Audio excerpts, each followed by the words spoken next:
Muchas gracias. Estamos haciendo una lectura en armonía de los evangelios. La idea es, yo vuelvo a hacer la introducción cada vez para que tengamos la idea de por qué estamos haciendo este tipo de lectura los miércoles. Es tener una idea integral de los evangelios. No solamente fijarnos en ciertos eventos, eh, que posiblemente a veces hemos escuchado muchas veces estos eventos, pero nunca los hacemos parte de un contexto general de por qué pasa lo que está pasando, y en dónde pasa lo que está pasando y con quiénes pasa lo que está pasando cuando vemos algo en la Biblia. El otro día hablábamos con Fede sobre la lectura de la Biblia, y que es necesario que uno entienda qué es lo que está leyendo cuando está leyendo ciertos libros de la Biblia. Y ponemos un ejemplo. Decíamos, por ejemplo, cuando vos vas a leer el Pentateuco, podés leerlo uno detrás del otro. Génesis, Éxodo, Levítico, Números, Deuteronomio. Buenísimo. Podés seguir leyendo algunos más porque continúan con un relato cronológico. Por ejemplo, el libro de Josué es cronológico al libro anterior del Pentateuco, y después el libro de Jueces es cronológico al libro de Josué. Pero si vos seguís después te haces un lío bárbaro, porque no entendés muy bien qué es lo que está sucediendo con los libros siguientes. Entonces, está bueno cuando uno lee los evangelios, entenderlos de manera integral, para después sí hacer poco en alguna cuestión que uno quiera saber. Entonces, por lo menos una vez cada tanto, tenés que hacer una lectura inteligente con censura de la Biblia. Ver qué es lo que estás leyendo cuando estás leyendo eso. Entonces, la idea es agarrar los evangelios, los cuatro, y hacer una lectura en armonía de lo que relatan los evangelios. Y ya para esto explicamos cuál es el énfasis de cada uno de los evangelistas, por ejemplo, hablamos en qué momento escribe cada uno, hablamos de las particularidades de Juan, por ejemplo, y cada vez que caemos en cada uno de los evangelios, explicamos algo adicional para tener una visión integral de lo que vamos a leer. ¿Qué vamos a leer hoy? Hoy vamos a estar leyendo sobre la elección de los 12 apóstoles. ¿Eh? Lo último que hicimos fue hablar sobre el inicio del ministerio de Jesús en Galilea y tratamos de destacar la importancia de ese ministerio en Galilea. ¿Eh? Entonces, para que cada vez que leamos algo del Evangelio que tenga que ver con Galilea, veamos que estemos conscientes del contexto del ministerio de Galilea, qué significa. ¿Está bien? Hoy vamos a ver entonces la elección de los 12 apóstoles. Para eso vamos a recurrir a los evangelios sinópticos. ¿Qué quiere decir sinópticos? Que pueden ser leídos de manera simultánea o comparables. Vamos a ir entonces a Mateo capítulo 10. 10. 10, Mateo capítulo 10.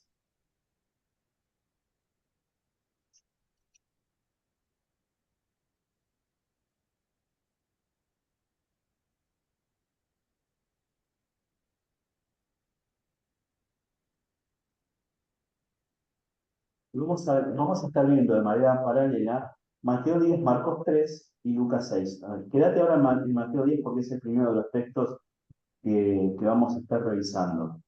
¿Quién quiere leer del versículo 1 al versículo 4? Leo. Mateo 10. Sí. Entonces, llamando a sus 12 discípulos, les dio autoridad sobre los espíritus inmundos para que los echasen fuera y para sanar toda clase de enfermedades y dolencias. Los nombres de los 12 apóstoles son: primero Simón, el llamado Pedro, y Andrés su hermano, Jacobo hijo de Zebedeo y Juan su hermano, Felipe y Bartolomé, Tomás y Mateo el publicano, Jacobo hijo de Alfeo y Lebeo, por sobrenombre Tadeo, Simón el cananita y Judas Iscariote, el que también le entregó. Bien, muy bien. Vamos al siguiente pasaje de Marcos, capítulo 3.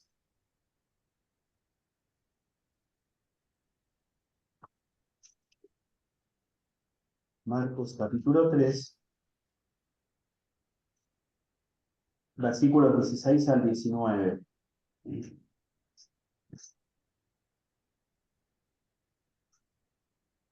¿Alguien lo tiene ahí en casa? Marcos capítulo 3, versículo 16 al 19. A Simón, a quien puso por sobrenombre Pedro, a Jacobo, hijo de Zebedeo, y a Juan, hermano de Jacobo, a quien apellidó Boanerges, esto es, hijos del trueno, a Andrés, Felipe, Bartolomé, Mateo, Tomás, Jacobo, hijo de Alfeo, Tadeo, Simón el cananista, y Judas Iscariote, el que le entregó, y vinieron a casa. Bien, muy bien. Y vamos a ir al último de los textos, a Lucas capítulo 6, del versículo 12 al versículo 16. Hagamos un trabajito con los textos.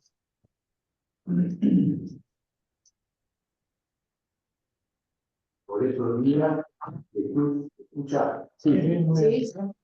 fue al monte a orar y pasó la noche orando a Dios.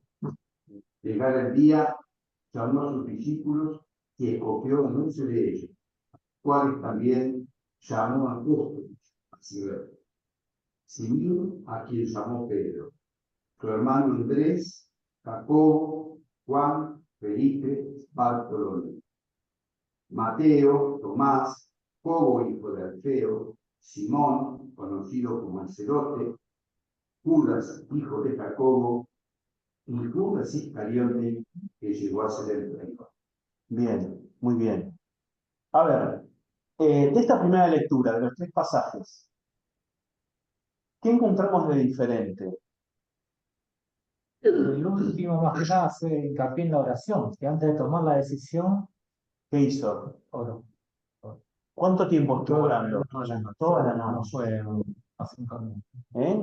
Acuérdense, Lucas a veces es mucho más minucioso. ¿Por qué? Porque Lucas es un investigador. Él es como esto lo digo yo, es como un periodista de investigación. El tipo está en los detalles, su formación, entre comillas, un poco más humanista, entre comillas, no es lo mismo ser médico en ese entonces que ahora.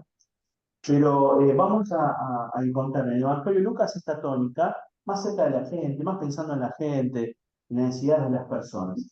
Entonces Lucas aporta este detalle que los otros evangelios, por lo menos en este pasaje, no lo aportan, que es Jesús pasó toda la noche orando y a partir de ahí tomó una decisión y elige a los 12. Si nosotros pudiéramos comparar estos 3 listados que dan los evangelios, que Juan no lo da, vamos a encontrar algunas cuestiones que nos complementan. ¿Bien? Algunos nombres que se repiten en el orden y otros no, que están en diferentes órdenes. Pero quisiera así que esta noche tomemos estos nombres de los 12 apóstoles y podamos interiorizarnos un poquito en quién era cada uno y qué pasó con cada uno de ellos. Entonces, es como que vamos a parar ahora la pelota de la lectura armónica de los evangelios y nos vamos a concentrar en los 12 apóstoles. Lo primero que vamos a decir es, ¿por qué 12? ¿Alguno tiene idea por qué 12? Por las tribus. Las tribus, por ejemplo. ¿Qué más?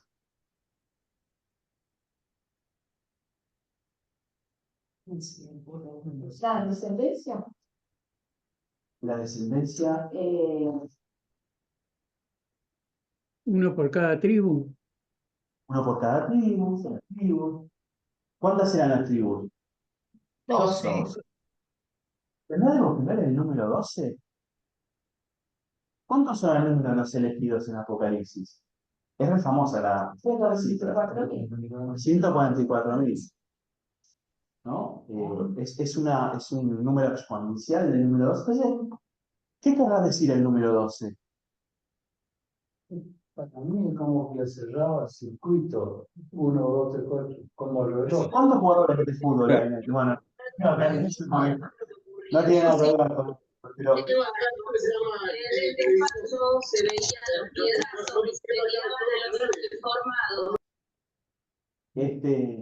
¿qué querrá decir el número 12? Carlos, No, no sé, no sé. ¿no sabés? Es un erudito, Bueno, lo como. el- No, no sé. está bien, está bien, está Es bien. humilde, muy bien. El número 12 es un número, sí, decilo. Cuando vamos de Jesús hacia atrás, Sí. la genealogía, ¿no tiene que ver con eso? El número tiene que ver, creo que son 3 series de 12 en general. No, son 3 de 14. 3 de 14, ok. Pero el número 12 es un número de completitud, de algo que está completo. Es algo que dice Beto que tiene que ver con algo que está entero. Es un número entero. Por eso, cuando se habla, por ejemplo, de los 144.000, se habla de una cuestión simbólica de que no sobra ni falta nadie. Son todos los que tienen que estar. No es una cifra exacta, de decir, como creen, por ejemplo, algunas sectas, que hay 144.000. No, no hay 144.000, es un número simbólico. El número 12 es un número simbólico de todos aquellos que pertenecen a algo. Por ejemplo, las 12 tribus, por ejemplo, los 12 apóstoles. Entonces, partimos sobre esa base de significado, de que el número 12 tiene un significado con plenitud. Entonces, hay 12 como diciendo, estos son los que tienen que estar. Vamos por ahí. ¿Tendrá algo que ver? En el Antiguo Testamento había 24 órdenes sacerdotales, ya como un anticipo de que iba a haber 12 tribus y 12 apóstoles, ¿no? 24. Bueno, de hecho, Apocalipsis toma después eso, en esto de los, Yo de los quiero decir una 24 cosa, ancianos. ¿puedo hacer una salvedad Sí. de lo completo? Yo sabía que el número 10 era completo, porque el número decía el completo perfecto, el número matemático, porque el sistema decimal empezó ahí.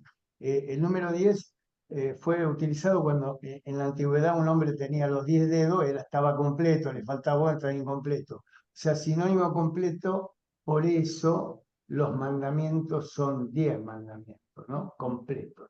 Yo, el del 12, sabía lo de la tribu. Sí. Si quiere un día hacemos el significado de las cantidades y los números, que hay mucho para decir en la Biblia de números, y después no vamos a hacer cabalán ni nada por el estilo, pero podemos hablar de ciertas cuestiones de qué quiere decir. Hay números que hacen referencia a lo divino y números que hacen referencia a lo humano. Entonces, hay significados que son similares, pero uno en lo divino y otro en lo humano. Entonces, un día vamos a dedicarnos a eso Y la última, vamos todos y jugamos a la quiniela.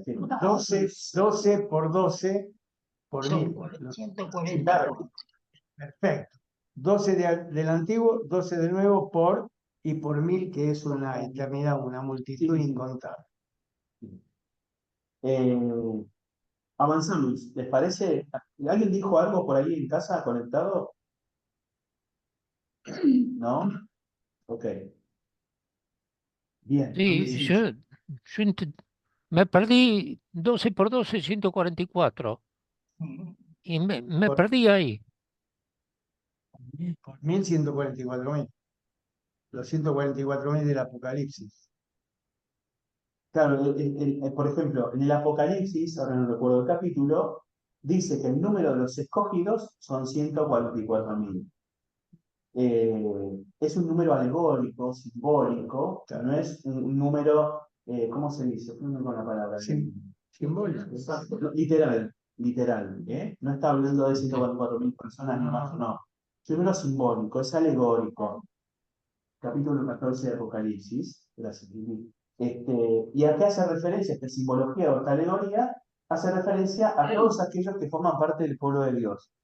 Aquellos que vienen de una continuidad del tiempo antes de Jesús y aquellos que vienen a continuidad del tiempo después de Jesús. ¿Eh? Los del Antiguo Testamento, del Antiguo Pacto y del Nuevo Pacto, pero todos con referenciando a Jesús. Entre paréntesis, la única forma de salvación es Jesús.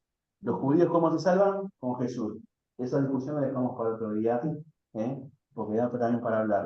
No empecemos con ese tema. No, si no se hace eso no.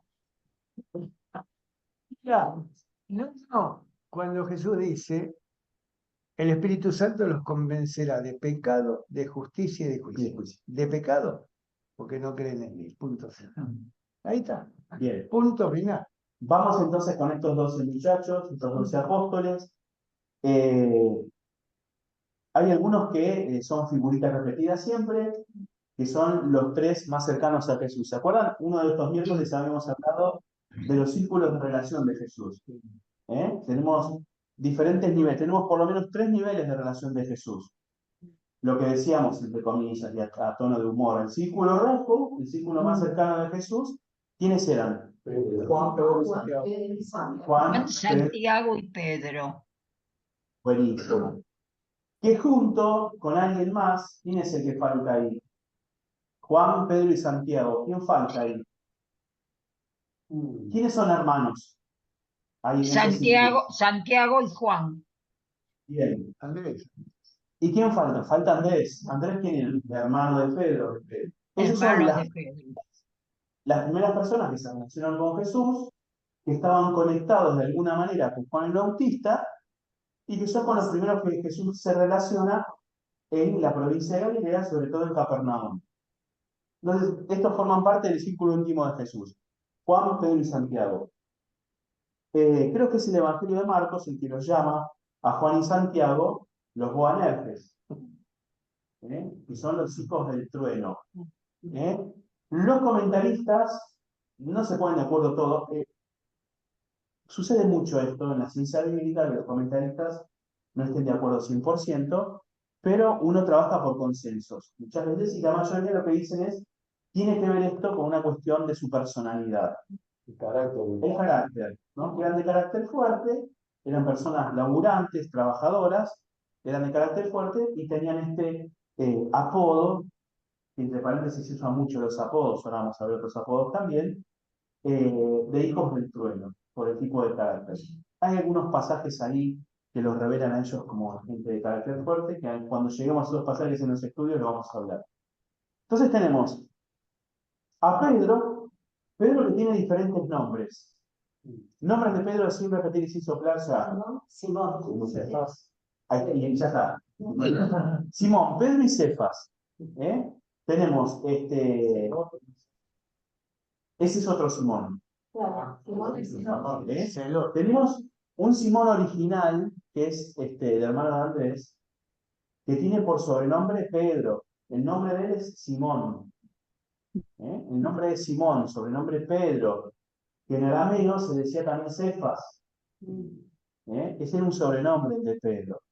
Pedro es en griego, Cefas es en arameo, su nombre es Simón.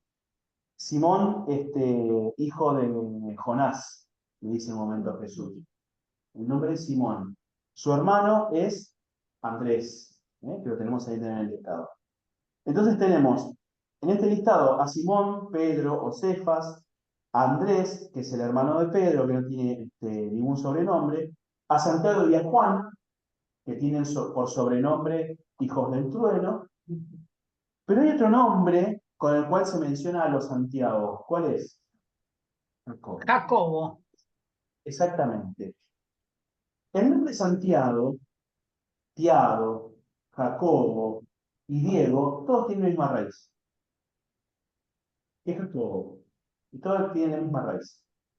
Esto a veces presta confusión. ¿Quién es Jacobo? Bueno, Jacobo es Santiago. Cuando uno lees un Jacobo en este listado, se está refiriendo a algún Santiago. Hay dos Santiagos, ahora le dando vuelta, que vamos a ver la diferencia. El más importante de todos es hijo de Zebedeo, que tenía por sobrenombre con su hermano, hijo del trueno, que es hermano de Juan. ¿Bien? Simón, Andrés, Juan, Santiago. Nos vemos a Felipe, que lo tenemos ahí en los 3 listados. Lo tenemos a Bartolomé, que esto muchas veces nos trae confusión con otro que me parece al principio, con Natanael. Bartolomé es Natanael. ¿Por qué no lee el Evangelio de Juan, cuando Jesús tiene el primer encuentro ahí con Andrés, con Pedro, con Natanael? Y dice, ¿qué pasó con Natanael? Es Bartolomé, que después se lo menciona como Bartolomé. Ese es Natanael. Lo tenemos a Tomás, que está en los 3 listados. Lo tenemos al otro Santiago, hijo de Alfeo, que está ahí. Y tenemos después un nombre que nos aparece que es Tadeo. ¿Quién es Tadeo? No sé. ¿Quién es Tadeo? ¿Qué Judas? Es el Judas, pero no en la tradición. No, Es el Judas que, por ejemplo, Lucas lo llama hijo de Santiago. ¿Eh? Hay un Judas, hijo de Santiago, que lo menciona Marcos y Mateo como Tadeo. Está Daniel ahí. ¿Es de Santiago? Hijo de Santiago. No, hijo de un Santiago, de un Jacobo. Santiago. Hijo de un Jacobo que andaba por ahí. Es el que escribió la carta de Esa es la carta que escribió, ese que escribió la carta de Judas. La carta de Judas no la escribió Judas Iscariote. No, No, porque estamos bien Está bien. No, porque yo una vez escuché, pero he escuchado, sí. No. Sí, que él escribió la carta y después se suicidó. No, hay que ¿En escucharlo, serio? ¿verdad? ¿En serio? Sí. No. Mirá, no te hago así porque soy presidente. No, en serio es una metáfora, ¿no? No. Para designar lo increíble. Pero pasa algo particular, ¿por qué con este Judas? ¿Por qué quiero que lo identifiquemos tanto como Tadeo como Judas? Porque junto con Simón, el que hablaba recién Federico, Simón el cananeo, eran los grupitos de judaizantes, de radicales, de nacionalistas. Tenías a Simón el cananeo, llamado también el celote. Los celotes eran un grupito nacionalista, que ellos lo que querían era recuperar los valores nacionales para los judíos, porque los judíos venían con muchísimos años de estar respondiendo siempre a otros pueblos. En este caso, en la temporalidad del cual estamos hablando hoy, hablamos del Imperio Romano. Desde lo político y desde lo social y cultural, con la influencia del pensamiento griego. ¿Sí? Hay una lucha constante en el pueblo hebreo de esta época, del primer y segundo siglo antes de Cristo hasta el tercer siglo después de Cristo, de una lucha por salvaguardar el sentimiento nacional en contra de la influencia de la cultura griega. Básicamente, el Imperio Romano es un imperio desde el gobierno, desde lo social y lo político romano, latino, pero con un pensamiento griego. Entonces, el pensamiento griego quieren hacer mella adentro de la nacionalidad hebrea y surgen estos grupos nacionalistas como los celotes. Dentro de los apóstoles de Jesús hay dos personas que tienen este pensamiento. Una es Simón el cananeo, llamado celote, y Judas Tadeo. Entonces son ahí los dos como radicales. En la otra parte de la escritura, y ahora la voy a encontrar la referencia, a Tadeo se lo llama con otro nombre, Lebeo. Bueno, cuando ustedes escuchen de Lebeo, sepan que está hablando de Judas. O como dijo Beto hace un ratito, San Judas Tadeo. Así te acordás de los dos nombres. También se le llama Lebeo. Esos nombres en la misma persona. Digo esto porque muchas veces nos causa confusión y cuando uno tiene que recordar el nombre de los apóstoles te haces un lío barro. Porque un lado es Jacobo, el otro lado es Santiago, el otro lado es Tadeo, el otro lado es Lebeo, y luego decís, ¿cuántos eran? ¿12 o 18? Bueno, no, son 12 nada más. Pasa que tenían esta cuestión a veces de utilizar sobrenombres. De hecho, tanto Tadeo como Lebeo son sobrenombres. El nombre del chabón, con todo respeto al chabón, el nombre de la persona, y yo ya lo digo, en griego te lo digo, se dice chabón. Apóstol en griego se dice chabón. Me río, una vez mi hijo decía, el chabón es, digo, el señor chabón, señor chabón. Bueno, esta persona, Me quedó grabado. el nombre de él es Judas. Y por su nombre está Tadeo o en todo caso. Entonces, y después lo tenemos a Judas Iscariote. ¿De dónde sale esta cuestión Iscariote? ¿Qué es Iscariote? No es el apellido Iscariote. Es una conformación de dos palabras, dice en consenso general, Ishkariot. Esto es en hebreo, Ish en hebreo es hombre, persona varón, hombre. Cariot es una región, el hombre de Cariot tendría que ser. Por eso es Judas Iscariot.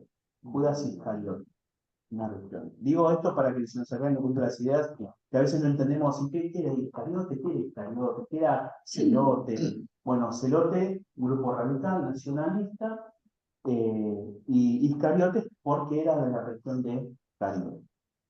Bien. Los celotes eran una secta, ¿no? ¿Consideras una secta? ¿No? Sí, no, más que secta eran Un movimiento. sí, un movimiento nacionalista, revolucionario. No era tanto una secta religiosa como podían ser los fariseos, los saduceos, los escribas. ¿Quién era Juan Bautista? Los de las cuevas, bueno, ya me va a salir. Claro. O sea, esenios. Los esenios, bueno, los cristianos también fueron una secta judía, ¿no es cierto? Bueno, este es un movimiento nacional. Quiero hacer una Sí. linda observación. Para los que creen en Dios y en la Biblia y para los que no creen, ustedes fíjense en los nombres, ¿no? Los nombres apuntan a lo que es la persona. En las costumbres semitas, el nombre está por la persona, por eso los judíos no nombraban a Yahvé, Adonai, Adonai. Fíjense en ustedes, después de la muerte de Cristo, creo que desde ese momento hasta hoy, ningún padre le ha puesto por nombre a su hijo Judas. Es llamativo, ¿no? Es increíble. No, ahí está la prueba palmar, ¿no? De que el otro Judas no tenía nada. No, pero bueno, eso hasta ahí, bueno, ¿me entendés? Nadie, no conozco, he leído, no hay uno solo, en 2000 años que le haya puesto por nombre Judas. El tema de los sobrenombres entre ellos, ¿no? Como la cosa popular. Pero no se hace con las mujeres, ¿no? Porque yo no recuerdo que una mujer tuviera un sobrenombre. Y la verdad que en memoria. Por ejemplo, sabemos que Sara le decía Sarai, pero Sara. Sí. Siempre por lo mismo. Pasa que hay una transformación ahí del nombre, de lo que quiere decir Sara y lo que quiere decir Sarai. Pero no, a ver, no es que se llamaba Ana y se Susana, eso no refiero tanto como pasa de. Sería propio de los varones ponerse sobrenombre. La voy a investigar. No, la voy a investigar. Buena pregunta, porque no recuerdo ahora que en los evangelios se dirija a una mujer con algún sobrenombre. María, bueno, y por ejemplo, Magdalena no era su nombre, María de Magdala. era Ana María ella, sí, de la región de Magdala, por ejemplo, era Magdalena como si fuera el Nazareno, por ejemplo. Pero voy a investigar. Para la próxima vamos a ver si hay respuesta.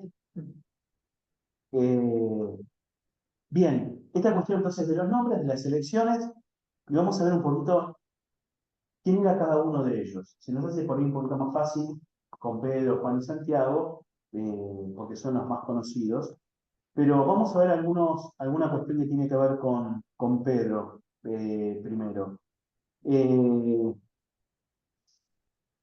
Es difícil seguir el rastro de cada uno de ellos en las escrituras, así que vamos a tomar dos fuentes esta noche. Una va a ser las escrituras y la otra lo que se llama la tradición de la iglesia. La tradición de la iglesia, ¿qué quiere decir? Quiere decir escritos históricos de los que se llaman fueron discípulos de los apóstoles o discípulos de los discípulos de los apóstoles que escribieron sobre ellos. Así que vamos a ver algunos de estos recursos para tratar de entender qué pasó con estos apóstoles luego de que las escrituras no dejan de hablar de ellos. Por ejemplo, encontramos con Pedro, la última mención de Pedro en las escrituras es en Hechos capítulo 15, en el concilio de Jerusalén. Después de ahí no tenemos más registro de Pedro. El libro de los Hechos se centra en ¿quién? En Pablo. En Pablo, en los viajes de Pablo. ¿Y el que escribe el libro de los Hechos quién es? Lucas. Entonces, ¿Marcos qué? No. Okay. Lucas es el que va registrando esto sobre la vida de Pablo. De Pedro, a partir del capítulo 15, no sabemos más nada. A partir de ahí tenemos que tomar otras fuentes. Ahora vamos a ver qué sucede de Pedro. Pero lo último que sabemos de él es el concilio de Jerusalén. ¿Se acuerdan lo que fue este concilio de Jerusalén, no? ¿No? Ok. El concilio, hubo una discusión en la iglesia en ese momento y es, ¿qué hacemos con aquellos que no son judíos y se convierten al cristianismo. No se llamaban cristianismo, pero se entregan a Cristo. ¿Hay que hacerlos pasar primero por judíos para que después sean cristianos? Y el punto ahí de discusión era, ¿circuncidamos a la gente y le decimos que no coman morcilla o qué hacemos? Qué rico la música.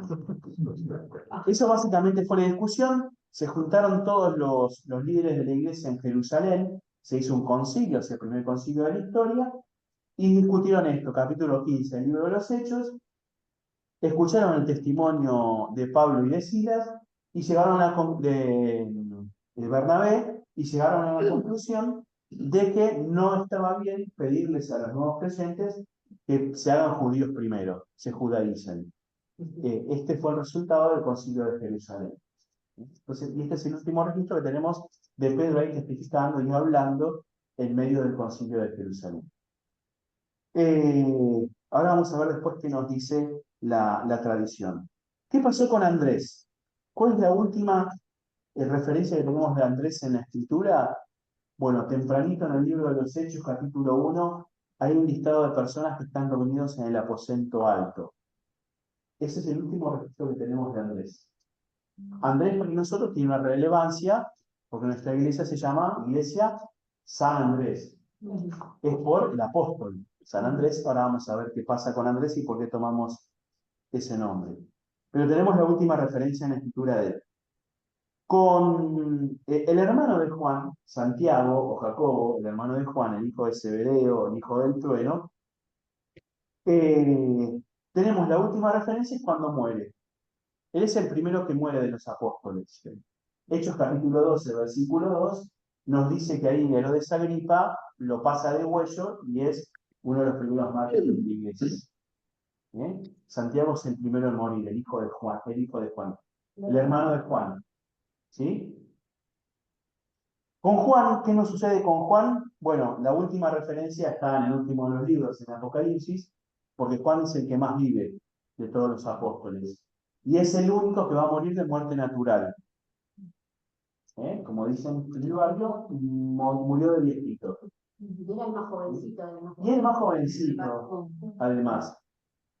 Así que la última referencia la tenemos ahí en el libro de Apocalipsis, cuando él comienza el relato del libro de Apocalipsis sobre la última revelación de Jesucristo. ¿Qué pasó con Felipe? ¿Estamos bien con el listado? ¿Sí? ¿Qué pasó con Felipe? Última referencia, Hechos capítulo 8.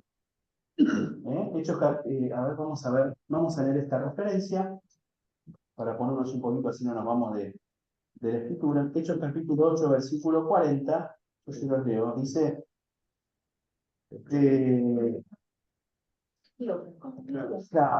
mientras tanto Felipe se encontró en Azoto y así anunció el evangelio en todas las ciudades hasta que llegó a Cesarea. Felipe entró a predicar el evangelio, entró a subir hacia el norte y continuó predicando, y ahí le pertenece el rastro a Felipe de la Escritura. ¿Qué nos dice de Natanael o de Bartolomé? Pero ¿cómo sabemos que fue Martín? Felipe. Ahora vamos a ver, ahora vamos a ir a la parte de lo que es la tradición de la iglesia. Juan capítulo 21 es la última vez que encontramos a Bartolomé, cuando dice que cuando Jesús aparece después de la resurrección, se lo nombra a él junto con otros discípulos. Mateo, tenía otro nombre Mateo. ¿Cuál era Mateo? Leví. Leví. A él lo encontramos en la última referencia junto con Andrés en el aposento alto, en el libro de los Hechos capítulo 1. A Tomás, conocido por la incredulidad, lo encontramos como última referencia justamente en ese momento. ¿Se acuerdan que él dice, bueno, si yo no meto la mano en la herida y no lo toco, yo no lo creo, y se le aparece Jesús y ahí se achicó y dijo, Señor mío y Dios mío? ¿Qué es lo que estoy viendo? Esa es la última referencia bíblica de Tomás. Qué terrible lo de Tomás, ¿no? Los 10 apóstoles le estaban diciendo, y él dijo, no, pero y por eso le llevó, Blaise Pascal decía, más me ayuda a creer la incredulidad de Tomás que la fe de los apóstoles, ¿no? Bueno, Empezamos nosotros también. sí, claro. Nos puede pasar también en un momento de decir, mirá, si no, pero no veo. Lo bueno es que Jesús comprende eso y le dice, mira, acá estoy, mete la mano. No es que le dice, Jesús, sos un incrédulo, tomás de acá, no te quiero ver. No, le dice, yo sé lo que te pasa, tú mete la mano y el otro, obviamente, ante esa prueba no dice nada de malo. Pero es muy interesante la reacción de Jesús. Yo siempre destaco eso. Jesús comprende que el otro le cuesta creer y le dice, acá estoy. Es que les prueba, mete la mano, toca acá, no puedo. ¿Ves? Bien. Tenemos entonces al otro Jacobo, al menos conocido, también en este listado del aposento alto, es la última vez que aparece. Lo tenemos a Alveo o a Judas o a Tadeo, el que escribió la carta.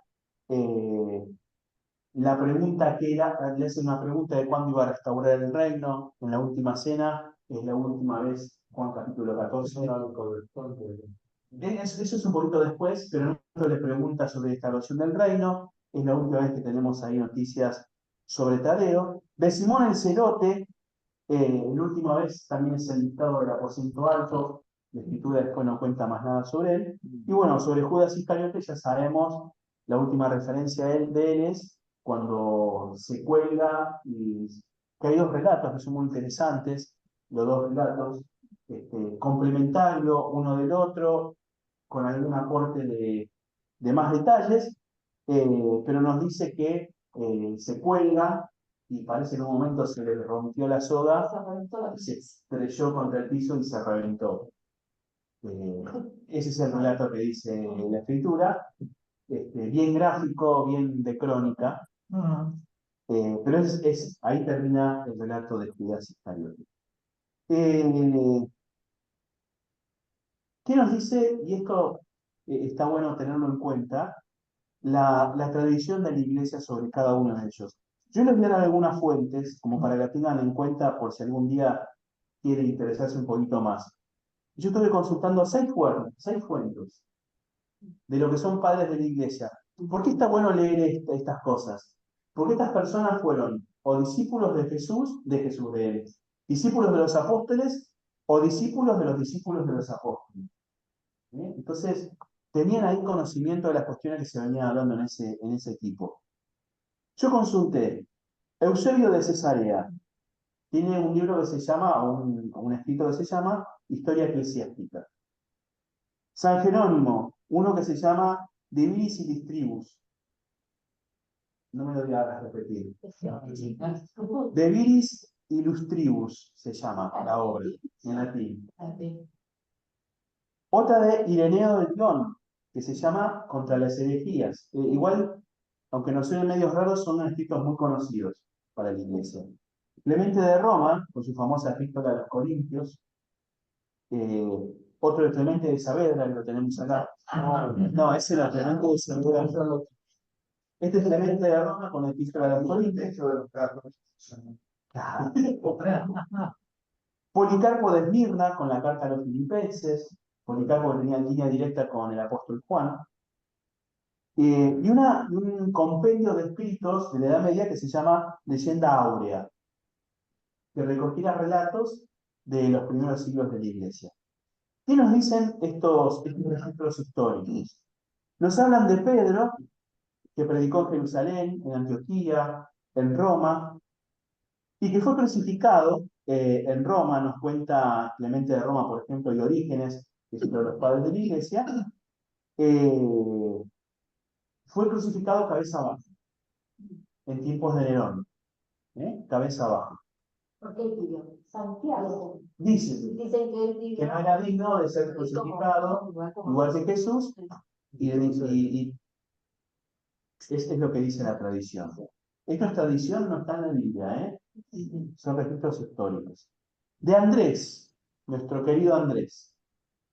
Viajó un montón, se fue hacia Menor, agarró su ruta, fue para Rusia, en el momento pegó la vuelta, dicen que llegó hasta Escocia, anda a chequearlo.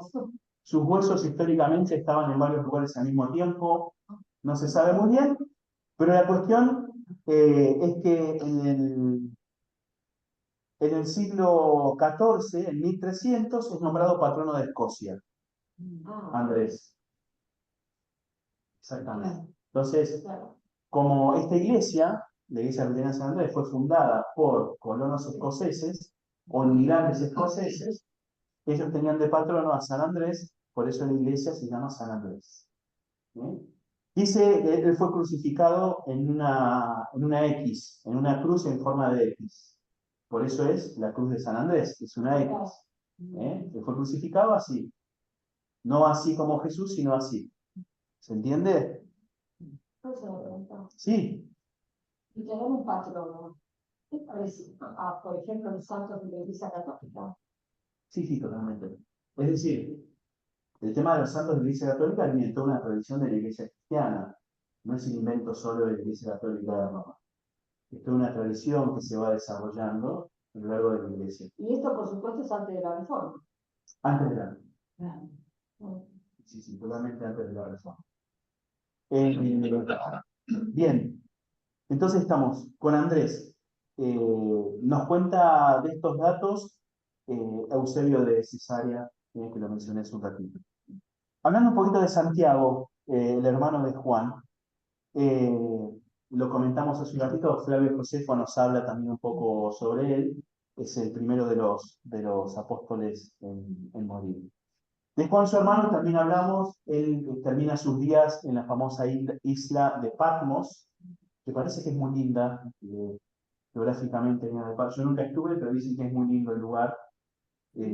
Mar de Egeo, ¿puede ser? Bueno, Sí, creo que sí. puede ser.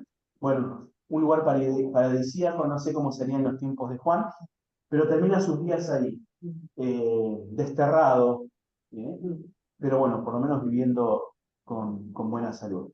¿Qué nos pasa con Felipe? Felipe sigue predicando por lo que es hoy conocido en la Turquía, y él termina martirizado, apedreado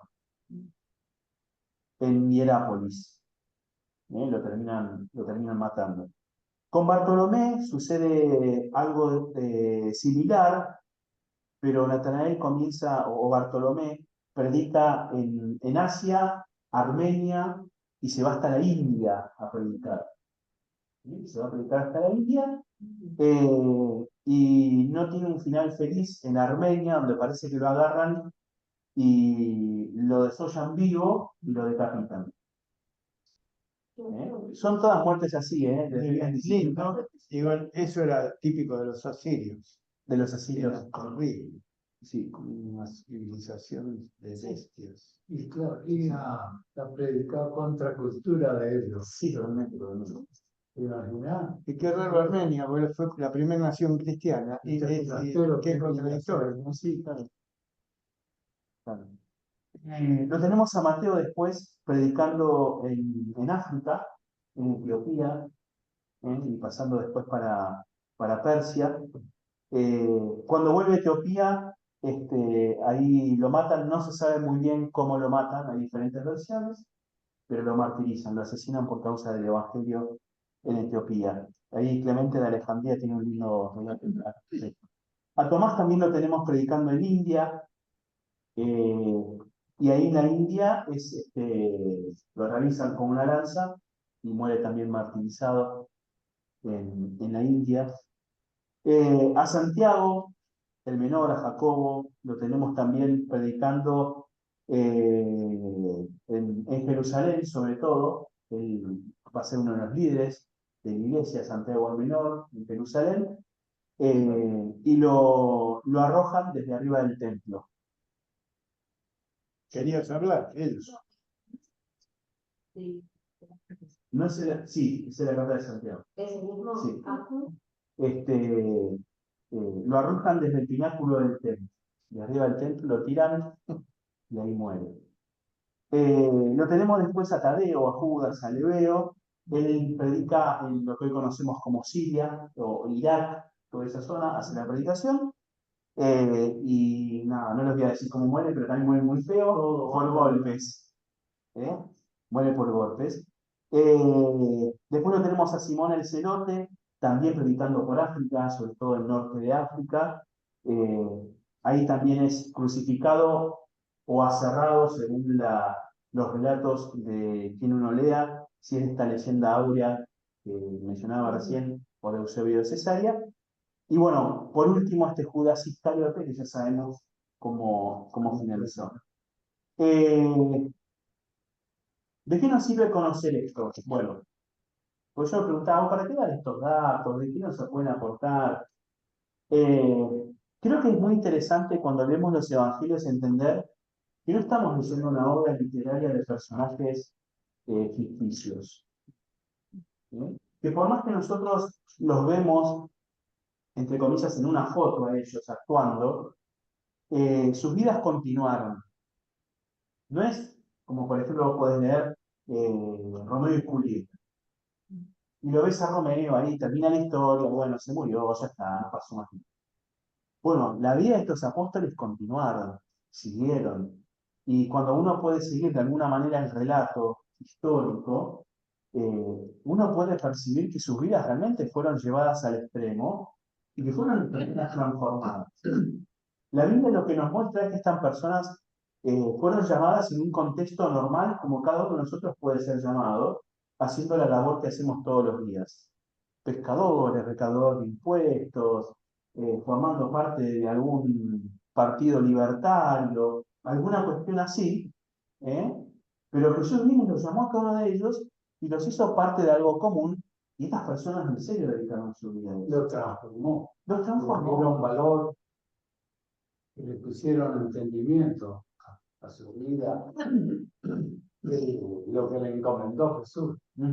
Ellos obedecieron porque estaban convencidos de que era la manera de predicar, hacer que le conozcan a Jesús. Volvieron a nacer y le pusieron un cuerpo, ¿no? Entonces, es más fácil para nosotros por ahí tener la continuidad de Pablo de sus viajes, o de Juan. Sabemos que Juan tiene después el relato de sus cartas y de Apocalipsis y yo, pero cuando vemos que personas como Bartolomé, como Felipe, como Andrés, siguieron, no es que desaparecieron de acá y se volvieron a la casa y se pusieron a hacer tortas fritas en la estación del tren. No, siguieron predicando, y uno se fue a Rusia, el otro se fue a la India, el otro se fue a Escocia, el otro se fue, no sé, para el otro lado, y todos murieron por la causa. ¿No? Entonces, está bueno leer también los evangelios de esa manera, de personas que estaban comprometidos con la vida en Cristo, con la predicación del evangelio, que no fue en un momento, no fue un instante nada más. Entonces me pareció interesante traerlo y ver cómo los evangelios dejan plasmados los nombres de estas personas en estos listados. Que estas personas tienen una historia posterior y está bueno seguirlos también. Y considerarnos a nosotros, cuando leemos las escrituras, no considerar los evangelios solamente como una fotografía, sino como algo vivo, como algo dinámico, que nos interpela también a nosotros, de un llamado que Jesús nos hace a nosotros personalmente, que nos dice, vení, seguime. Quedó un legado de ellos. Quedó un legado de ellos. Nosotros somos ese legado. Somos nosotros. Por eso Jesús ora diciendo, no te pido solamente por estos, sino por todos los que van a venir por causa de lo que ellos van a hacer. Nosotros somos hijos de esas oraciones. Entonces, que nosotros también tomemos la posta. Y me salgo un poquito del estudio de hoy para una cuestión más devocional. Que nosotros también tomemos el compromiso, desde este lugarcito, de esta congregación en el barrio de Belgrano, en la esquina, de decir, yo también quiero tener un legado en el Señor. Hacer algo en el Señor. Posiblemente a ninguno de nosotros se nos mande a la India, ser cerrados o atravesados por una lanza, pero cada uno de nosotros seguramente va a tener que pagar un precio en algún momento por decirle sí al Señor. Entonces, que estemos animados también, que otros nos han precedido y han pagado el precio, y que nosotros somos hijos de ese precio también. Entonces, yo quería dejarles, hoy son más que nada datos, más que un estudio más profundo de un contexto bíblico, pero me pareció muy interesante saber que estamos hablando acá de personas que siguió esta historia, que continuó un poquito más allá de la Biblia. Reacciones, comentarios sobre esto. O sea, ellos después se dispersaron decías, ¿Qué les dijo Jesús? solitos, o sea, no iban juntos, No iban juntos. o dos, no, cada uno tenía un lugar. ¿Y hay algún registro si alguno sabía del otro de alguna manera? Mirá, había cartas que estaban continuamente dando vueltas.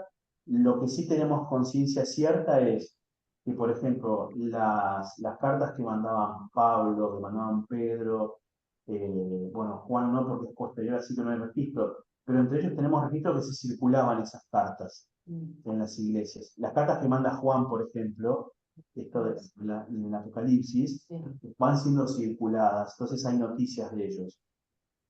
Lo que sí sabemos con seguridad es, por ejemplo, en el caso de Pablo, que de Pablo se conocía y los apóstoles sabían lo que Pablo iba a hacer.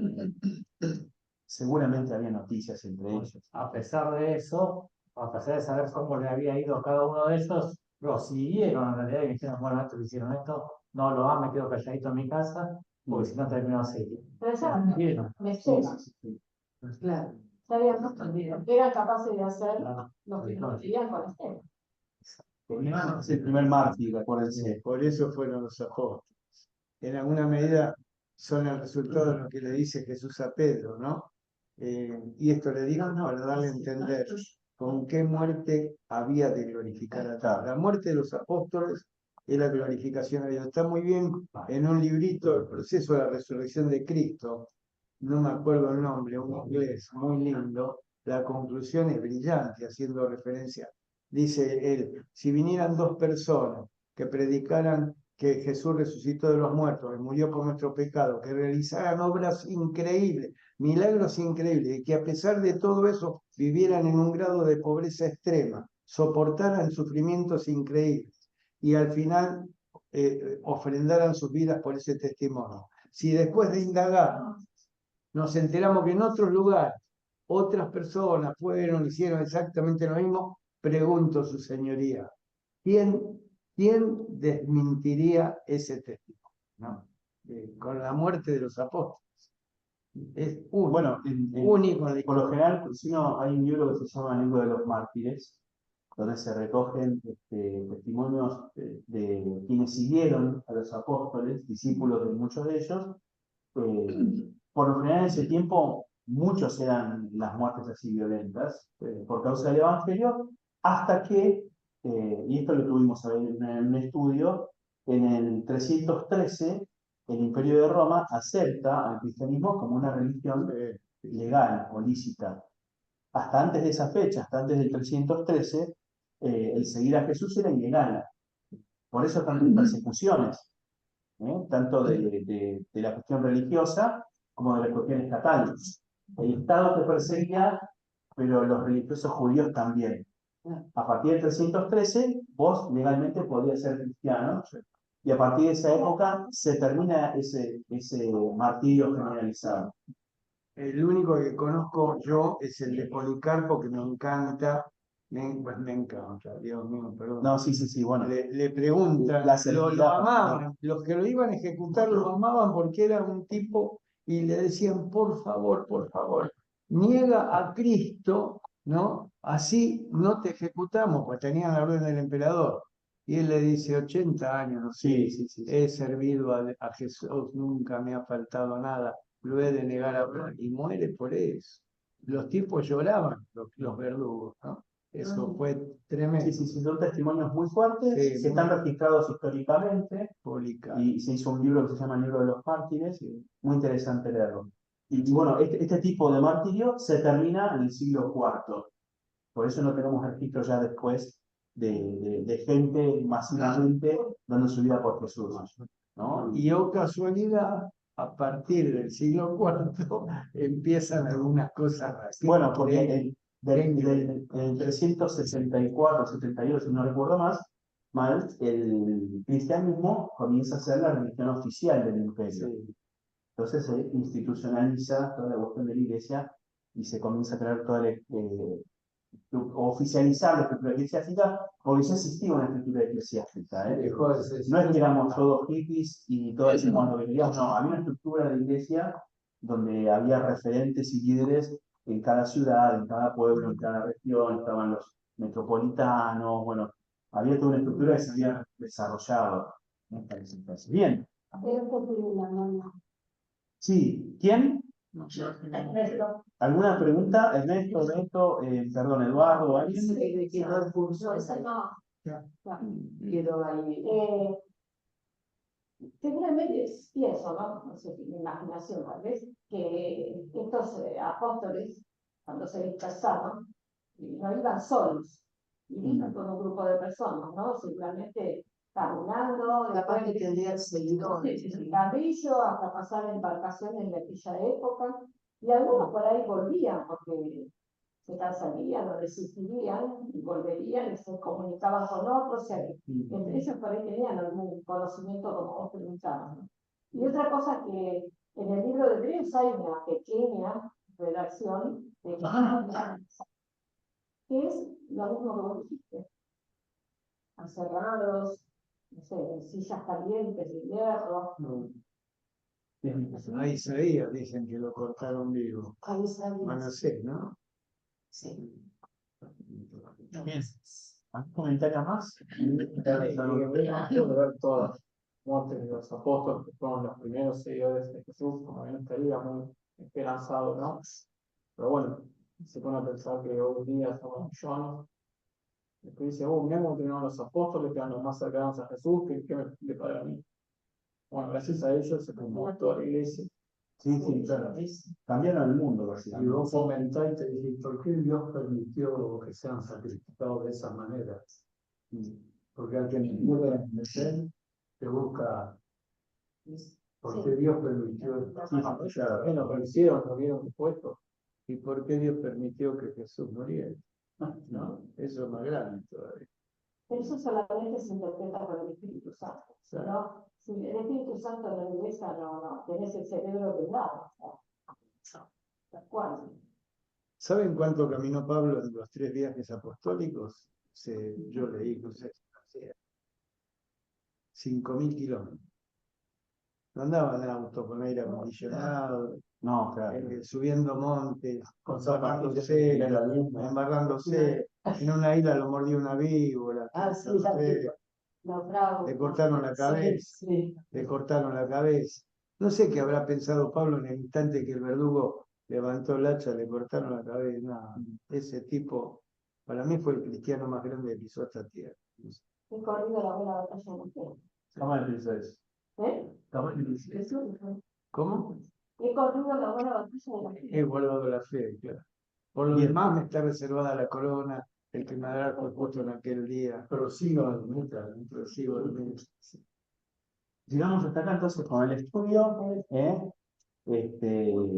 Vamos a detener